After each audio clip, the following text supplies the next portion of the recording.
Assalamu alaikum, урматтуу жыйындын катышуучулары, урматтуу дин аалымдары. Бүгүнкү жыйыныбызда дин тутуу эркиндиги боюнча мыйзамдын долбоорун талкуулаганы чогулуп отурабыз. Өзүңүздөр билгендей, бул мыйзамга кошумча түзөтүүлөр киргизилип жатат. Буга чейин урматтуу дин аалымдары менен бир нече жолу чогулушуп пикир алмаштык элек. Дин аалымдарынын сунуштарын дагы кабыл алдык. Алымча кошумчалар болду. Макулдашылган акыркы варианты сиздерге таратылып берилген. Бүгүнкү жыйында дагы бир жолу дыкат карап, электен өткөрүп, жет өлчөп, бир кесип, кеңешип кескен бармагы оорубайт дегендей, анан жогорку кеңешке жиберели деген сунушум бар, мыйзамдын долбоорун. Урматтуу жыйындын катышуучулары, сиздерге сөз берердин алдында ушул мыйзамдын долбоорунун тарыхына азын олак токтоло кетейин. Мындан 2 ай мурда дин иштери боюнча комиссия бул мыйзам долбооруна кошумчаларды киргизүүнү сунуштаган экен. Ал демилге дароо эле сын пикирлер менен коштолду. Коомчулукта ар кандай ар түрдүү пикирлер айтыла баштады. Чынын айтуу керек, арасында радикалдуу пикирлер да болду. Бийлик дааватты жок кылганы жатат, эми молдолордун оозун жабабы деген сыяктуу сөздөр айтылды. Ушундан улам мен дароо эле бул мыйзамды долбоорун өз колума алып, дин аалымдары менен кеңешүү үчүн жыйындарды өткөрө баштадым. Bir топ жыйындар өттү. Биз светтик мамлекет болгондон кийин дин иштерине кийлигишпейбиз. Ал эми динчилдер болсо мамлекеттин иштерине кийлигишпейт. Муну жакшы билесиздер. Мындан ары деле ошондой болот. Буга чейин ошо дин иштерине кийлигишпегенден кийин муфтият тармагында эмне болуп жатканына көп деле көңүл бурган эмес экенбиз. Ичинен көрүп билгенден кийин өкүнүчтүү бир нерсеге күбө болдум. Муфтият тармагында да, дин тармагында дагы башаламандыктар бар экен. Биринин сөзүн бир укпай, муфтиятка, аалымдар кеңешине баш ийүү деген таптакыр эле жок экен. Жөнөкөй сөз менен айтканда, дин тармагында улак тартыш уланып келатыптыр да. Өзүңүздөр билгендей, 2010-жылдан 20-жылга чейин дагы мамлекеттик бийликти башкаруу бутактарында улак тартыш болуп келген эле. Анын кесепетинен мамлекетибиз чачырап кете баштаганын өзүңүздөр жакшы билесиздер. 2020-жылы баш мыйзамды өзгөртүп, бардык мыйзамдарды ага дал келтирип, бийлик түзүмүн иретке келтирип койдук элек. Анын натыйжасында көрдүңүздөр, дароо эле тартип орноп, мамлекетибиз өнүгүү жолуна түштү. Мына ушул сыяктуу эле дин тутуу эркиндиги боюнча мыйзамдарды да оңдоп, толуктап, түзөтүүлөрдү киргизүү менен муфтиятка жардам беришибиз керек экенин мен көзүм жетти. Муфтиятты, анан аалымдар кеңешин күчтөшүбүз керек экен. Аалымдар кеңешинин тизмесин алып карасам, мечиттерде, интернет булактарда даават айткан күчтүү аалымдарыбыз жок экен. Мисалы, мына 21 кишиден турат экен. Анын арасында мисалы Максат Токтомушев, Садыбакат Доолов, Нурулло шейх, Абдурахман шейх сыяктуу күчтүү аалымдарыбыз жок экен да. Албетте, биз сиздердин ишиңиздерге кийлигише албайбыз, бирок жон гана сунуш иретинде айтып атабыз. Эми ушуларды киргизип, аалымдар кеңешин күчтөп, бир муштум болуп, мен мусулманмын деген жарандарыбыздын баарын муфтиятка, аалымдар кеңешине баш ийгендей кылсаңыздар, кандай жакшы болор эле да. Ошондо жарандарыбыз баягы Хизбут Тахрир, Якын Инкар деген сыяктуу радикалдуу агымдарга ээрчип кетпейт эле. Кыргызстандын аймагында ислам динин кармангандар бир гана муфтиятка жана аалымдар кеңешине баш ийип, алардын чечимдерин мыйзам катары аткарганда гана тартип, ынтымак болмокта. Ал эми ынтымак болбосо, ынтымагыңар болбосо эч кандай ийгилик жарата албасыңыздарды аны өзүңүздөр жакшы билесиздер. Мамлекет өздөрүн исламчылбыз деп, исламга жамынып алып, кээ бир жарандарыбызды радикалдуу багыттарга жетелеп кеткендер менен күрөшүп, аларды камап жатабыз. Бирок бул эми мурдатан эле 30 жылдан бери эле келаткан мамлекеттин иши. Бирок камоо жолу менен мамлекет бул көйгөйдөн арыла албасыбызды, андайлар менен күрөшүүдөн майнап аз болорун байкадым. Ошондуктан муфтиятты күчтөп, аалымдар кеңешине жардам берип, силер аркылуу радикалдарды оң жолго, Ханафи мазхабына салса болоруна көзүм жетти. Динге жамынып алып, радикалдуу кадамдарга баргандарды мындан ары мамлекетти аралаштырбай, муфтият менен аалымдар кеңеши тарбиялап, даават айтуу менен оң жолго салышыңар керек экен да. Ал эми дааватты жоюп атат дегендерге айтарым, даават жоюлбайт. Дааваттан биз эч жамандык көргөн эмеспиз. Тескерисинче 90-жылдардан кийин канчалаган жарандарыбыз даават уккан соң оң жолго түшкөндүгүнө далилдер өтө эле көп. Ага баарыбыз эле күбө болуп келе жатабыз. Дааватты мечиттерге чогултуп алып айткыла, аш тойлорду айткыла, маркумду акыркы сапарга узатууду айткыла, эл чогулган жерлерди айткыла, WhatsApp группаларды айткыла, соц тармактардан айткыла. Азыр эми 21-кылымда даават айтууга каалагандай түрдүү мүмкүнчүлүктөр бар. Айылдардагы WhatsApp группалар аркылуу мисалы саат баланчада мечитке чогулгула, дааватчы келди, даават уккула десеңиздер, заматта чогулуп калышат. Азыр эми ар бир айылда мечиттер бар да, ар бир айылда ошо WhatsApp группалар бар. Дегенде эми урматтуу жыйындын катышуучулары кезек-кезеги менен сиздерге дагы сөз берейин. Ар бириңиздердин колуңуздардагы мыйзам долбоору боюнча дагы кандай алымча кошумчаларыңыздар болсо, тартынбай айтыңыздар дагы. Бул азырынча долбоор гана. Долбоорду ар тараптан талкуулап, жакшылап бышырып алып туруп, анан жогорку кеңешке жиберели деген сунушум бар. Мейримдүү жана ырайымдуу болгон Алла Тааланын ысымы менен, урматтуу Садыр Нуркожоевич, урматтуу жыйын катышуучулары, урматтуу журт башчыбыз, Кыргыз Республикасы өзүнүн эгемендүүлүгүн алгандан кийин эле дин тутуу эркиндиги дагы колго алдык. Мына ошол мезгилде дин саясатында тажрыйбабыз аз болчу. Мына бүгүнкү күнгө келип жетип, бүгүнкү күндө ошол дин тутуу эркиндиги жөнүндөгү долбоорду алымдар кеңеши менен талкуулап, муфтият кызматкерлери талкуулап, чындыгында 2008 жылдагы кабыл алынган дин тутуу эркиндиги жоболордун ичиндеги дин жаатындагы сунуш пикирлер алмашуу учурдун талап экендигин көрүп баамдап жеттик. Чындыгында биз көзөмөлсүз бир эркиндикке көнүп калыптырбыз.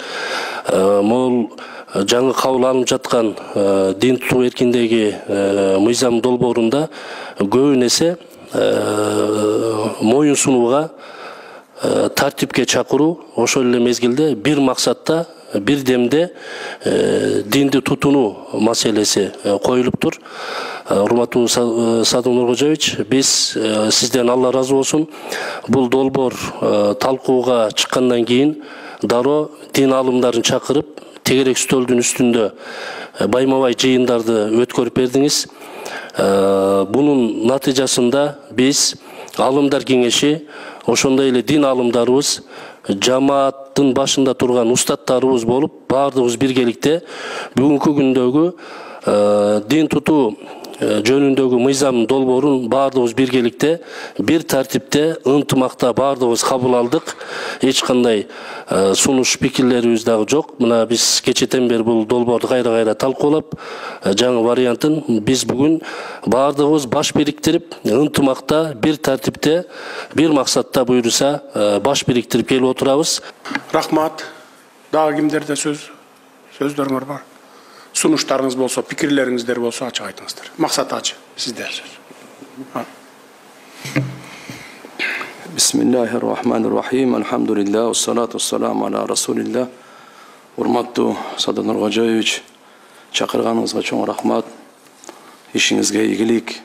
Алла Таалам ооматыңызды берип, бийлигиңизди түптүү куттуу кылсын. Алла Таалам разы болсун.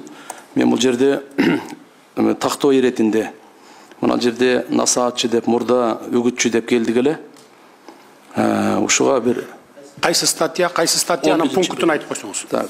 Мына азыркы жаңы мага колума тийген боюнча 3-чү берени 4-чү пунктта.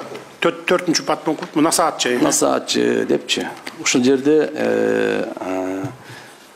ушул акырында мындай деп атат, каттоодон өткөн Кыргыз Республикасынын жараны. Анан бул жерде тактоо иретинде сурагым келип атат да. Бул карапайым жөн эле калк, кичине динди үйрөнөм, намаз үйрөнөм, өзүм кичине оңдойм деп 3 күнгө, 40 күнгө, бир 4 айга ушундай убакыттар чыгат да.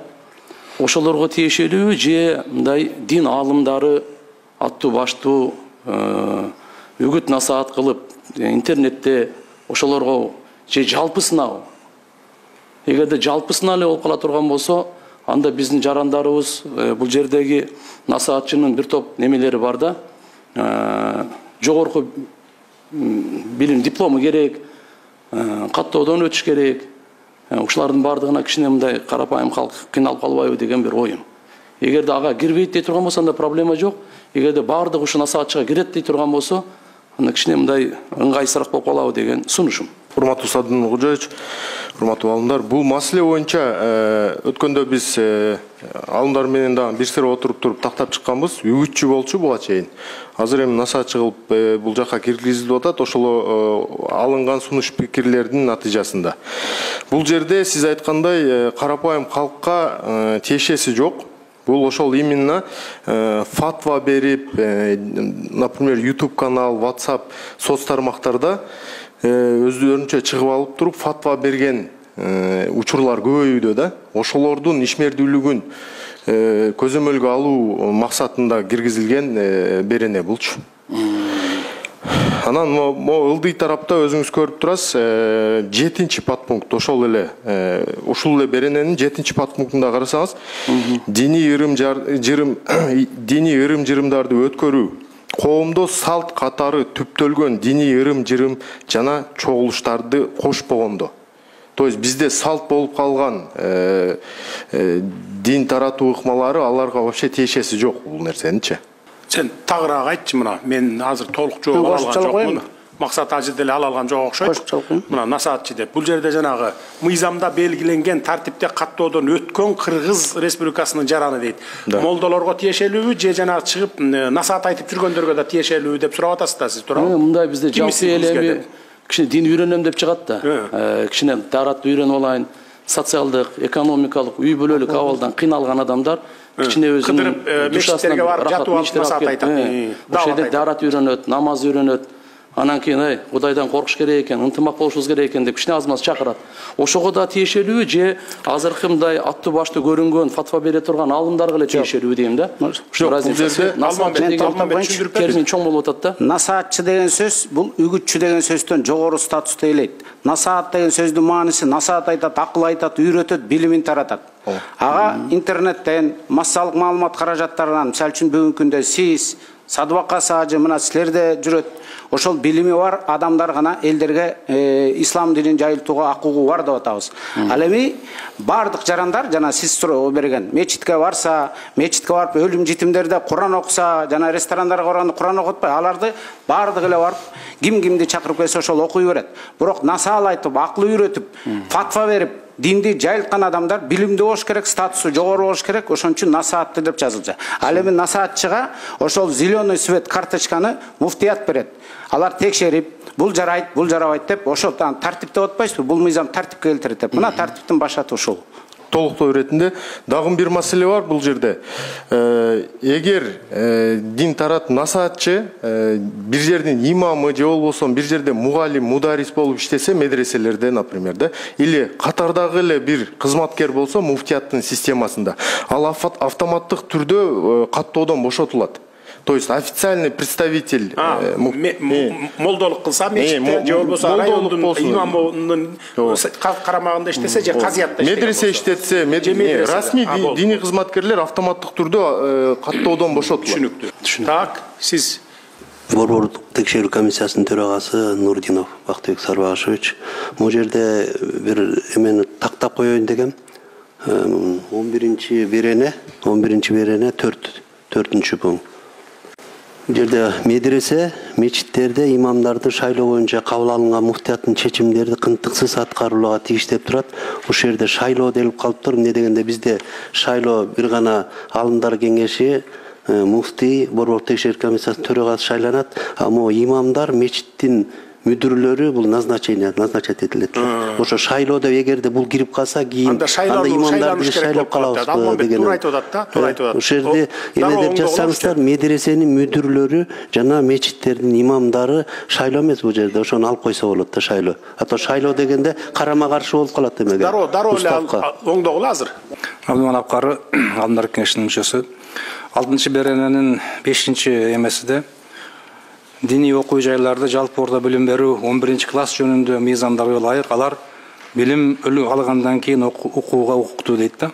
Ушунда 9-чы класстын базасын бүткөндөн кийин профтех училищаларга аялдар балдар кетет да, лицейлерге. Ушул жерде диний окуучуларга да 9-класстан кийин көп жерде кабыл алып атабыз да, ушуну 9-класстан кийин кабыл алсак деген маселе. 5-пункт өткөн айттыгы да ошодон калып турду. 6-берененин 5-пунктун айтып атасызбы? Ооба. Так, дин комиссиясы. Айтчы 11-класста 9-класска деп коелу дейт. Бул негизинен биздин билим берүү. Бул маселе негизинен билим берүү мыйзамында биздин ошол жакта уже камтылып калган да. 11-класстан баштап класс деп айтылып калган да уже. Баягы медресе, анан университет, ислам университеттерине кетет. Анан экинчи жагы бар, бул жерде бала толук калыптанып элек дагы анан негизги биринчи мындай базовый билимдерин, диний билимдерди алып алгандан кийин 11-класстан кийин уже баланын психологический эмеси полностью калыптангандан кийин барса жакшы болот. Базовый билимди алып алгандан кийин анан кете берсе болот деп. Ошондой сунуштун эмеси менен, ошондой максатты көздөп 11-класс калган болчу да. Ошо билим берүү мыйзамында ушундай барбы 11-класстан кийин? Камтылган уже. Анда ал жакты дагы өзгөртүш керек болуп калат да. Максат ажы сиздин. Бұл жерде мен жеке ойым, биздеги конституция боюнчачы милдеттүү жалпы негизги билим менен орто негизги билим да. Милдеттүү баягы жалпы негизги билим 9 эле да. Милдеттүүсү. Ал эми орто билим болсо, бул укуктуу. Анан эң негизинде көбүнчө ата-энелер бала кичине чоң болуп 10-11 класс болуп калганда кылмышкерлик, каракчылык, бузукулукка кетпес үчүн балдарын медресеге берет. Ошол моменттен ошон үчүн мына жердеги жалпы конституциянын талабына деле жараша болот. Бул 9-дан кийин болсо жакшы болмок. Ал максат ама, ал маселе бизде бул жерде каралган мыйзам долбоорундачы. Вот жана биздин балдарыбыз секцияларга барышып атпайбы? Спорт секцияларыначы. Ошол сыяктуу эле бизде, например, орто мектепте окуп аткан биздин балдар орто мектептин окуусун бүткөндөн кийин абеттен кийин 1-2 саатка билим алууга, диний билим алууга укуктуу. Ал нерсе каралган. Бул негизги диний билим алуу, жогорку диний билим алуу максатында кетчүлөргө айтылып атат да, 11-класстан кийин кетсин депчи. Сиз айтып аткан маселе ал бар. Базовый религиозный образованияны алыша берет. Курстарга барышып элечи. То есть бул мыйзам жогорку окуу жайга, жанагы ислам университетине бара турганда 9-дан эмес 11-ден барсын, бүтүп алып барсын деп атабыз, э? Ооба. Ана Куран жаттайм дегендерге медреселерге эме жок да, бизде барып атпайбы, жаш балдар окуп атат. Алар окуп атат, ал маселе жок. Даже 1-класстан барса деле ага эме жок, каршылык жок ага. Медреселерге барып окуганга негизи каршылык жок, биз ага каршылык көрсөтпөйбүз ага. Каршылык жок энди. Бул ошо жогорку окуу жайларга экен да. Дини жогорку окуу жайларда деп кошуп койсоңор да болот экен ушул жерин. Могу жерде. Жакшы болмок. Дини жогорку окуу жайларга деп койсо кошуп жакшы болмок. Жогорку деп койгула, кошуп койгула могу жерден. Жогорку деп деген сөздү дини жогорку окуу жайларда деп койгула, ошондой эле түшүнүктүү болот калганы баары. Так, эң аягындагы бир. Саламатсыздарбы? Жана маселе көтөрүлүп кетти, жана медреселердин мүдүрлөрү деген маселеге. Ошол жерди биз турай тутабыз, светтик мамлекет болгон үчүн медреселердин мүдүрлөрү дебестен диний окуу жайлардын жетекчилери деп айтсак, бул бардык дин тутумчулардын диний окуу жайлардын жетекчилерине арналат бир. Эки, мусулмандарда деле медресе эмес, институттар бар, мисалы. Түшүнүктүү болот. Ошондуктан диний окуу жайлардын жетекчилерин, мечиттердин имамдарын деп, анда молдолорун деп. Болду, анда ошентип койсоңор болот экен. Тактоо иретинде мына 12-чи беренеде 1-чи пунктта диний окуу жайлар борбордук башкаруу органынын муфтият балансында гана болушу керек деп. Эми бул баягы юридикалык жак го. Анан кийин мен ушул жерде сунушум көзөмөлдү бекемдеп, анан кийин баягы лицензия жана башка ансы деле азыр госкомиссия муфтиятта көп көзөмөлгө кирип атат. Ушуну муфтияттын балансында болбой эле, мечиттер муфтияттын балансында болуп, бирок частный, жеке менчик бирөө кура турган болсо, анын муфтият балансына өткөрүп берип койсо, кийин мындай ишмердүүлүккө суу сап деле мындай эмеле болуп калат да, суу эле калат. Ушул жерде мен жеке өзүндө эле калса деп айтат элем. Дегил бир эме болуш керек да, пирамида, бийлик. Мисалы биз силерге берип атпайбызбы, муфтият менен аалымдар кеңешин күчтөгүлө деп атабыз. кыйын аалымдардын баарын киргизгиле ошол жака деп атабыз. Анан баары бир эмеге баш ийген туурада. Мисалы мен өзүм барып алып айылыма барып туруп бир медресе салып алып туруп анан бирөөнү коюп алып бул менин медресем, анан мен эч кимге баш ийбейм, сага бербейм деген бул туура эмес болуп калат да. Мен да мечит салгам, ал убакта баягы 2000-жылдары эле атамдын көзү тирүү кез. Дароо эле ошол жылы өткөрүп бергенбиз. Мынакей деп туруп баардык документтерин бүтүп салып, мына мечит муфтияттыкы деп туруп, областтыкы деп. Анан молдолорду да ошол област койгондо бир эме порядок болуш керек да, тартип болуш керек да. Ато колунда бар адамдар көп да бизде республиканын баардык булуң бурчунда мисалы. Анан ар бир айылда эле барып алып, же болбосо бир район центрине барып алып, салып алып эле анан өзүм башкарам, бул менин өзүмдүн медресем болот деп ар ким өзүнчө башкара берсе анда кандай болуп калат анда? Бул жагынан сизге макул эмес мен анда. Ал медресе салабы, мечит салабы, Алланын ыраазычылыгын алайын деп салып атат да. Анан алып анан менчик мечит кылып алсак анда болбой калат. Ошону салып, мынакей деп туруп, Аллах көрүп турат. Мына деп туруп мечитке өткөрүп бериш керек, той үстүгө, муфтиятка, балансыңа коюп берейин мына деп туруп. Ошондо 2 эсе сообун алат. Салып бергени бир сооп, өткөрүп бергени 2-чи сооп болот да, мына деп туруп. Эң туура, президенттин айтканы эң туура. Жана 4-чү статьянын эшик кагуу боюнча бир талкуулап коебузбу? Ал боюнча пикир кандай? Бир пикирге, бир орток пикирге келдик, туурабы? Дин таануу максатында диний багыттагы объекттерди кошпогондо. Бул тууралуу Урматтуу Садыр Нуркожоевич бир канча жолу сиздин алдыңызда кизинче бетарчылыкта кылып койдук, канча эме кылыпчы. Анан баардыгыбыз муфтият, анан башка алымдар менен деле келишип бир пикирге келгенбиз. Анда бир жерге пакпунт кылып киргизип койсо болобу, мындай кандайса мечитке чакыруу тыюу салынбайт деп конкретно. Жок, мечитке вообще тыюу салынбайт, мечитке чакырууга. Анан азыр жаңы мындай заманбап 21-кылымдагы технологияларды пайдаланып атат да, туурабы? Мына жана айтып атат, сиз мисалы үчүн WhatsApp аркылуу канча деген, жүздөгөн, миңдеген кишилердин жүрөгүнө такылдатып атпайсызбы? Обязательно эшикти такылдаткан ал эми азыркы актуально 21-кылымда анын эң биринчи эле максаты, философиясы баягы Кудайды эстетүү да. Мына азыркы жаңы коммуникациянын шарттары менен толук кандуу ушул жанагы тиги даваттын омурткасы десе, азыр современный омуртка бар, мына бүт жайылса болот. Үнүңөрдү, главное үнүңөрдү, сөзүңөрдү, ниетиңер элге жетип атат да. Дагы кандай кошумчаларыңыздар бар? Замир кары айтыңыз. Бисмиллахиррахманиррахим. Урматтуу Садыр Нуркожоевич, урматтуу жыйындын катышуучулары. Ошо мыйзам долбоорун мына 2 ай болду. Бардыгыбыз талкуулап, канчалаган бир кеминде эле бир 40-50 жолу чогулуш болду окшойт. Өзүңүз деле 4-5 жолу ошол үтүн ичинде мындай мыйзам талкууланбаса керек деп ойлойбуз. Анткени баягы динге болгон урматыбыз, сый урматыбыз, диндин назиктигин да сыйлап атабыз деп ойлойм. Акыры келип электенип отуруп ушу долбоорго токтолуп келип атабыз бардыгыбыз. Анча-мынча биз айталы дегенде мына аалымдарыбыздын бардыгы айтты. Эми ошо толук макулдашып бүтүп калдык окшойт. Буга чейин дагы ар кандай жамааттын лидерлери муфтиятка чакырып, алар менен телевидениеге дагы сүйлөдүк.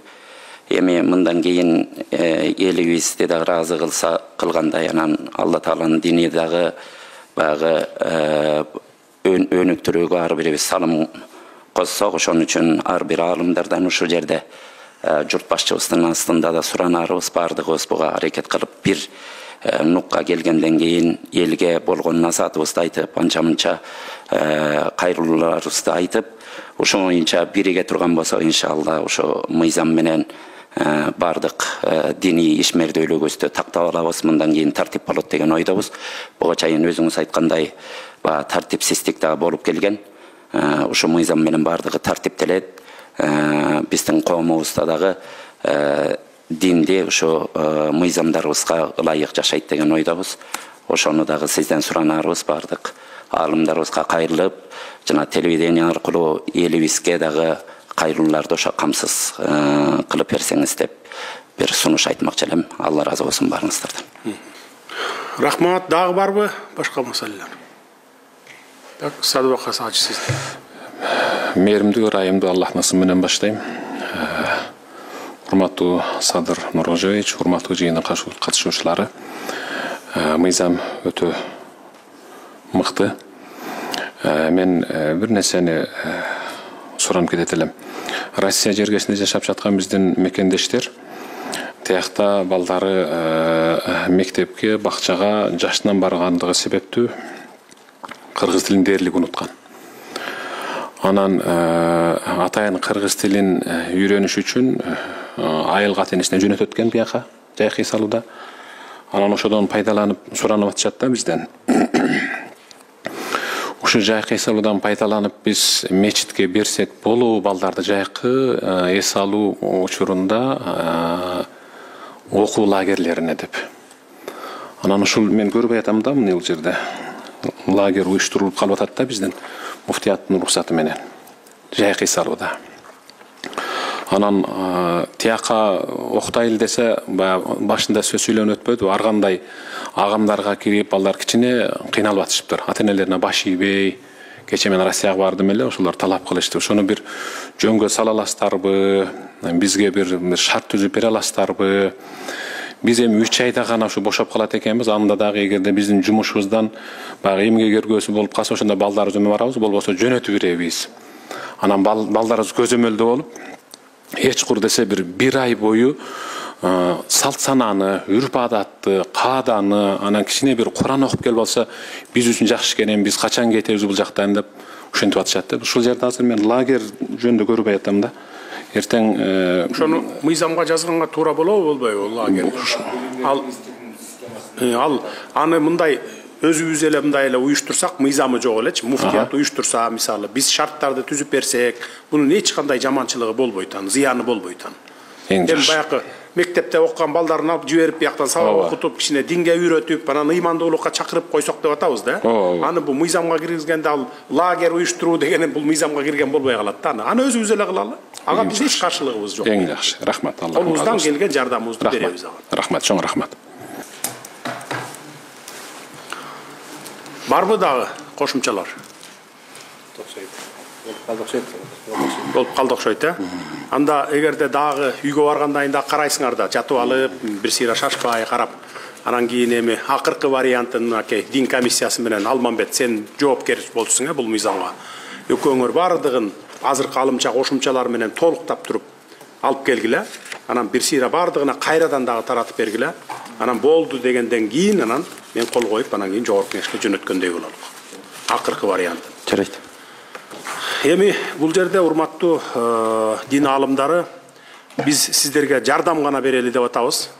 Биз сиздерди бир мындай бир ар болгула, бери болгула деп башкаруу эмес. Мына дин комиссиясы менен өткөндө муфтиятты дагы отургузуп кабинетиме чакырып алып туруп, Замир кары да катышты өткөндө дагы, Алмамбет бар элең, экөөнү айттым. Биз силерди башкаруу эмес, дин комиссиясынын милдети координация кылуу. Эгерде туура эмес динге кетип бараткан болсо, мындай бир коркунуч жаратып аткан болсо мамлекетке, анда ошол жагынан гана. Атак силер буларды баягы башкарып алып, ары бол, бери бол, мындай чечим чыгар, тигиндей чечим эмес. Биз чечимди бүт муфтият менен дин аалымдарына берип атабыз. Мен жана сөзүмдүн акырында айтайын деп атканым, могу күчтүү биздин аалымдарды да аалымдар кеңешине киргизбейсиздерби? Бир мындай бир кулак болуп туруп, бир пирамида болуп туруп, анан кийин мына муфтият менен аалымдар чечими кеңеши кандай чечим чыгарды ошону аткар деп туруп, баарын мынтип туруп үстөлдү бир уруп аткардырбайсыздарбы? Ошондо биз дин тармагын бир укмуш калыбына келтирип алган болот элек да. Эч кандай бир хизбут тахрир, якын инкар, мисалы якын инкарлар аябай мындай радикал болушат турбайбы булар аябай? Берки хизбут тахрирларды ошондой болот экен. Биз бир эле кыргызбыз го. Бир эле мусулман динин ханафи маскабы менен эле кетпейлиби? Ошолордун баарын өзүңөрдүн алдыңарга алып келбейсиңерби? Аалымдар кеңеши менен муфтияттын алдына. Ошого сиздердин көмөк. Биз күч колдонуп аларды камап, анан аларды неме кылгандан көрөкчө силердики тезирээк дагы сиңет да аларгачы. Тезирээк силер бура аласыңар да ошону. Ошон үчүн могу аалымдар кеңешине мына Максат ажыны, Токтомушев, Садыбакас Дөөлү ажыны, Нурулло шейх дейт, Абдурахман шейх дейт. Мен буларды интернеттен көп көрөм. Насааттарын көп карап тыңшайбыз.